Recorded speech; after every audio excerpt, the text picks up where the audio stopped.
Hello and welcome to the Micro Tactics series, looking at the intricate details, strategies and emerging trends from the highest level of the game. Brought to you by Elite Football Tactics. In this video, we will look at the wide relationships within a 4-3-3 shape, focusing predominantly on the wide triangles formed by the fullbacks, wingers and attacking midfielders, and how various movements and rotations can impact a team's attacking play on both sides of the pitch. Both Liverpool and Manchester City have totally dominated over the past few seasons, predominantly utilising a 4-3-3 shape. The wide triangles have been absolutely key to this dominance, as from 2017-18 onwards, both sides have won a variety of trophies in each of the last 5 seasons. Across this period, at least one player from both Man City or Liverpool have also been in the top 5 for key passes, crosses, assists and goals. The first and arguably most common rotation to look at involves the central midfielder dropping deeper.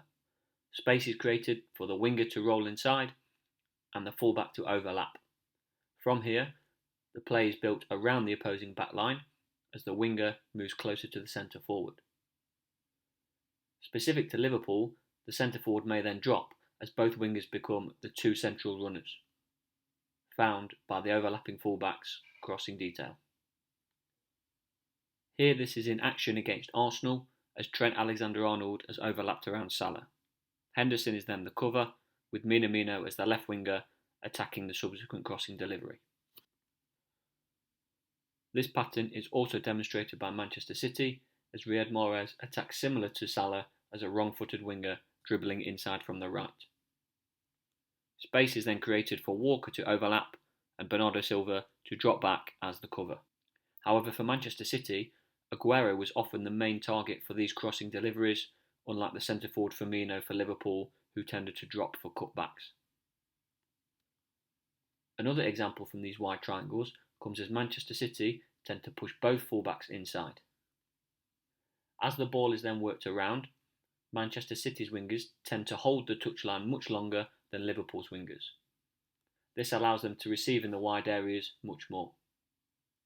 After driving inside, or moving inwards off the ball as the far-sided winger, space is then created as the opposing fullback jumps to press.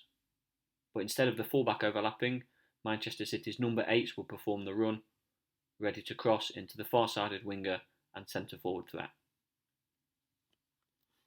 This is in action against Tottenham as Bernardo Silva drives inside to create the space for Kevin De Bruyne's overlap. In the box, the number 8 on the far side has joined the centre forward, with Raheem Sterling as the left-sided winger, finishing from close range. For Liverpool though, Henderson's overlapping runs around Salah tend to be used as decoys. Specifically for Liverpool, Alexander-Arnold is their best crossing player. So the key difference here is Henderson's overlapping run creates the space for Alexander-Arnold to cross from a slightly withdrawn position, as seen here against Atletico Madrid. Another example from Manchester City again begins with both fullbacks moving inside and the wingers holding a very wide position. Here, inside channel space is created for the number 8 to push slightly higher, and as the play is built around and the opposing fullback again jumps out to press, Man City's centre forward may move over to lock the closest centre back. The winger on the far side again joins inwards. Space is created though for an inside channel run and slider passes in behind. This movement has been best showcased by Kevin De Bruyne and his well-timed runs through the right inside channel. Low crossing deliveries then target the centre forward or winger moving inwards from the far side. This is best demonstrated here against Watford as De Bruyne makes his trademark inside channel run, receiving a through pass from Mahrez before crossing for left winger Silva. Liverpool have also demonstrated this pattern, particularly from the right side, as Henderson pushes forward through the inside channel, crossing for Mane on the far side. However, this pattern is a lot more associated with Manchester City. Beginning for a similar attacking position for Manchester City, with the fullbacks tucked in and the wingers wide, play built around and into the winger will also see lots of 1 versus 1 dribbles, particularly starting from wide in the wide areas. This allows teammates on the far side to push into higher, more central positions, ready to attack the penalty area. Man City centre forward may again move across, or alternatively, they may threaten in behind, ready for an early cross from the winger dribbling. As the winger dribbles inside, space is created for the 8 to push forward. A setback then creates first-time crossing opportunities where they can target the winger on the far side, the 8, or the centre forward.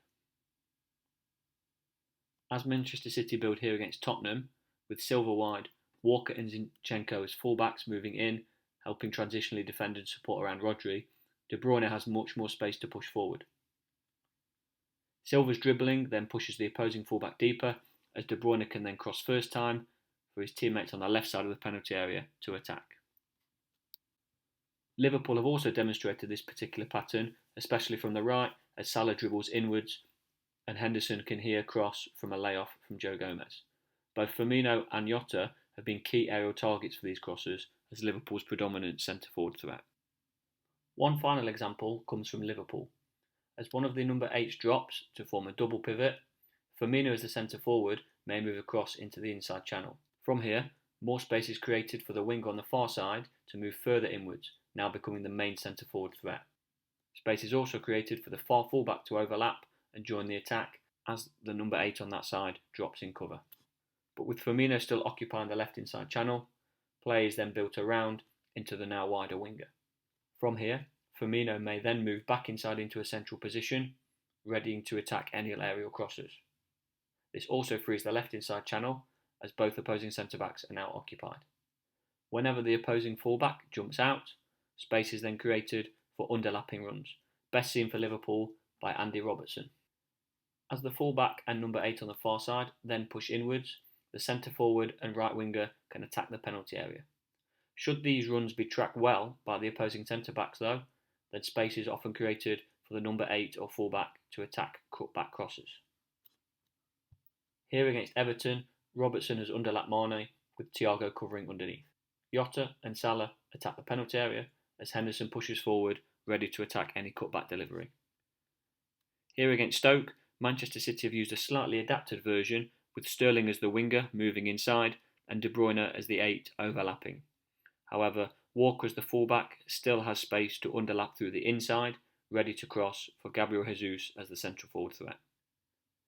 If you enjoyed this video, please feel free to like, comment, share and subscribe, and don't forget to suggest any new ideas for the channel. Please also check out the latest book titled Football in a Pandemic, an insight into the strategies and tactics used in the Premier League through the COVID-19 pandemic.